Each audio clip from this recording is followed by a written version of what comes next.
Managers should know they might be the reason why half the people leave the company.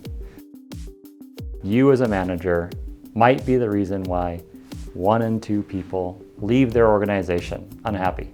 You should know that workers want to work for great leaders. Think of a coach before a big game where they're trying to motivate their team to accomplish winning the championship. They got to do this pre-game speech, and in that pre-game speech, they might approach it with aggression and anger, and this is the last chance, you guys better perform your best ability. They might also just be more of like a cheerleader, where they're just happy and overly optimistic and not really grounded in reality. So as a manager, you have the same job as that coach. You gotta handle it with firmness when it comes to accountability and clarity when it comes to goals and the targets you're trying to hit.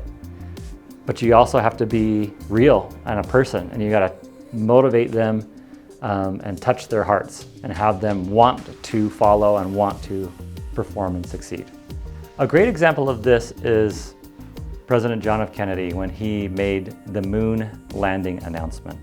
At the time, the United States was pretty concerned with how fast the Soviet Union was progressing in the space race. They even had a satellite going around the world, and everyone was a little nervous about this thing peering down at us. What he said is this: we need to put a man on the moon and bring him home safely before the end of the decade.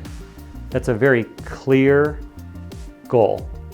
And it also touched on some of those emotional factors, like bringing him home safely. We couldn't have just said, send a man to the moon and whatever happens, happens to win the race. That would be far too aggressive and not in touch with the human element. But the bringing him home safely, let people connect with that human side. It was also a very clear and understandable goal and had a deadline attached to it. It's a really critical job. You don't want to be the kind of manager that drives people away. You want to be the type of manager that causes people to want to be part of a team, work hard, and achieve something big. So remember to be firm, but also remember to be human and kind. Remember to win over the mind and the heart. Best of luck.